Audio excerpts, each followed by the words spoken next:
Let me ask you this.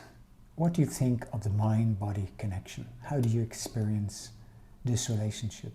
It's a classic critique of Western logic, which promotes the idea that we are ultimately mind. Going back to the philosopher Descartes, I think, therefore I am, existence linked to thinking. But there's a lot of problems with this because most illnesses, anxiety in particular, is driven by a disconnection, a broken link between the mind and the body. So in anxiety and in fear, fear is driving the anxiety through the mind, which creates a cycle of thinking, which is like a hurricane that is non-stop. And because we give so much credence and power to the mind that we believe it's real, we create and exacerbate the anxiety that is there. We feed the fear because we're disconnected from our bodies. Now, in other videos, I'll go into more detail historically how that disconnect came about. But in holistic medicine, which I practice teaching, I help people try and understand that they are an embodied being, not an embodied mind. The mind is embodied, but we are not a mind. We are a body and a mind. We are both. So the mind is one element of who we are, an important element, but not the only element. For most people who discover meditation, it's usually after a long journey of suffering, and for various reasons, they discover meditation as a way to ground themselves in their body, in the present moment, because that's the only way to be in the body, is through awareness. So awareness of sensations, awareness of breath, awareness of what's around us. So feeling, experiencing the body, and in the body we experience body wisdom. Body wisdom is intuition, and this intuition is a deep wisdom and knowledge about what is the right thing to do.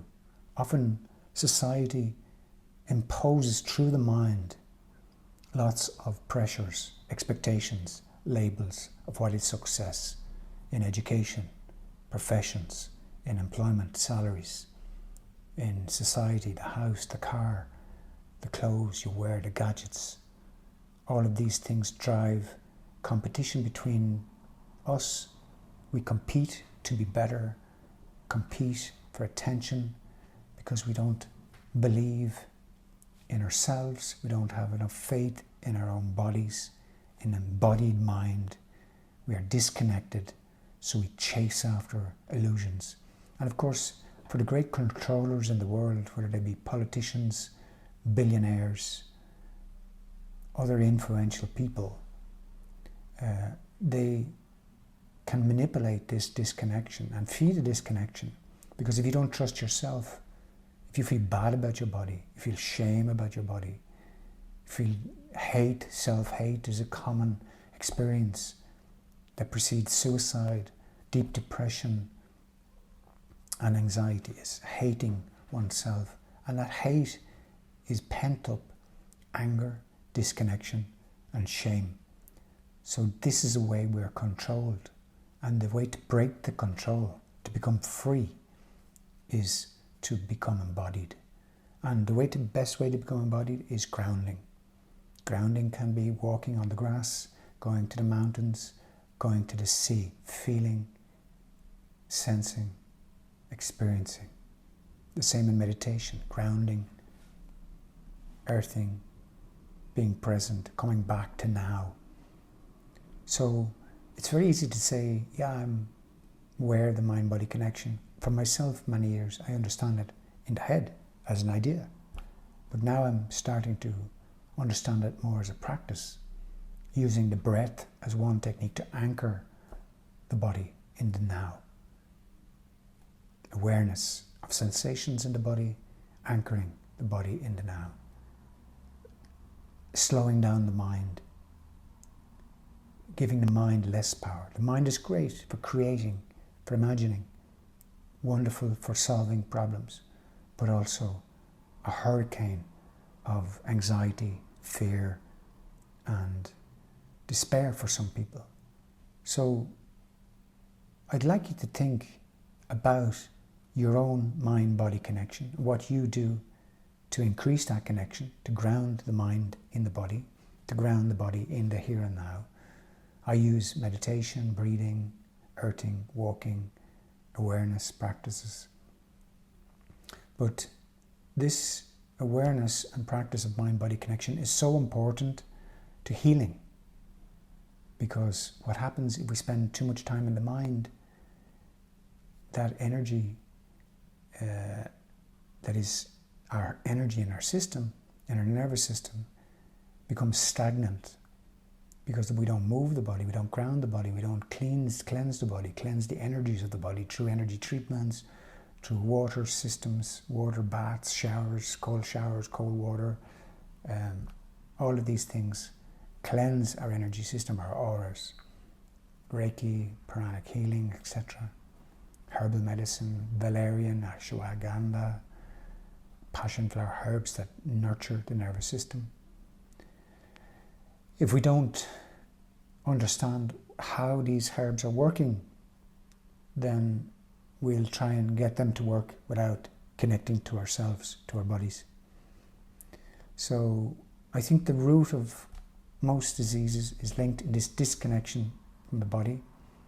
It drives addictions, all sorts of addictions for drugs, sex, work, recognition, ego control. Where does it lead us? Into a maze of addiction that is very hard to exit. So if you're suffering from food addictions, compulsions, obsessions, anxiety is driven by fear. Fear is fed by the mind when the mind is let run out of control. It's okay to feel fear. Fear is here. Fear is real. Fear is around us.